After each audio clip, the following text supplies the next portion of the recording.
le principe de la centralisation des champs, ça veut dire, ou bien les comptes d'opération, ça veut dire, depuis 1900, ça veut dire... Centralisation des quoi? Pardon? Centralisation des quoi? Des changes? Des changes, oui. Ou alors les comptes d'opération. C'est-à-dire, c'est du nazisme monétaire, dans la mesure où on oblige les Africains, depuis 1945 jusqu'à 1973, à déposer en France l'intégralité, 100% de ce qu'ils gagnent quand ils vendent à l'extérieur. Jusqu'à quelle année vous avez dit?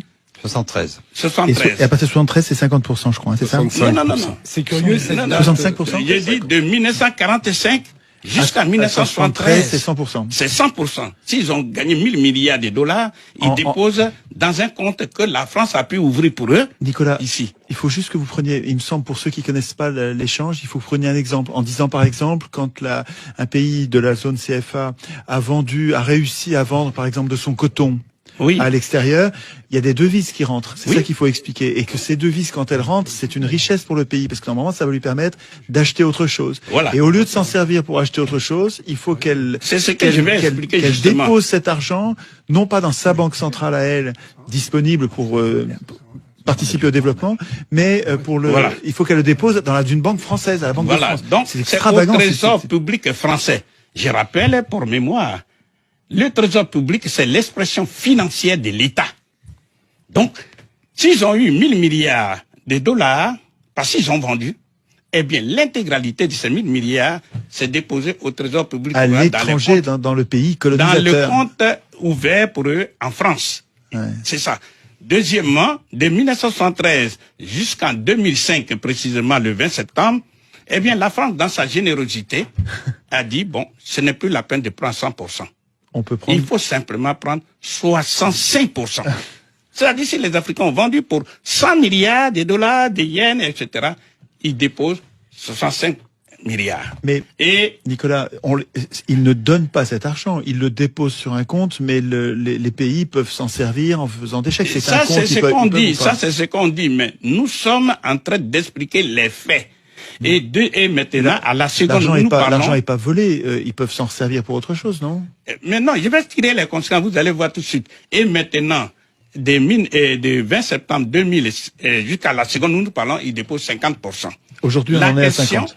La question, c'est de dire, mais quels sont les inconvénients de ces comptes d'opération? Oui.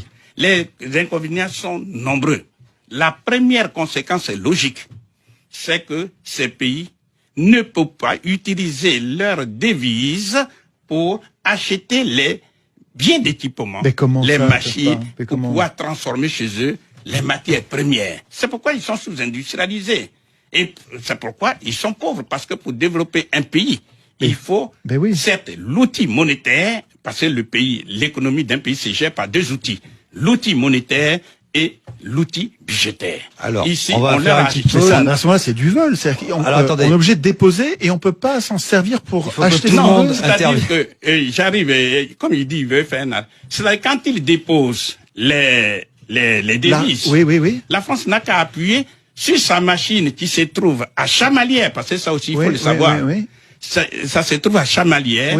Et elle produit des faux billets qu'on appelle le franc des colonies françaises d'Afrique. Donc la France récupère des devises étrangères et elle ne donne au pays en question que des francs CFA. Voilà, parce qu'il faut que les auditeurs le sachent. C'est encore pire que ce que j'imaginais. Il faut que les auditeurs sachent, le franc CFA ne se fabrique pas en Afrique. Le franc CFA, comme c'est une propriété à 100% de la France, se fabrique précisément à Chamalières, près de Clermont-Ferrand. À Chamalières. À Chamalières. Toujours à la seconde. C'est la patrie de Giscard d'Estaing.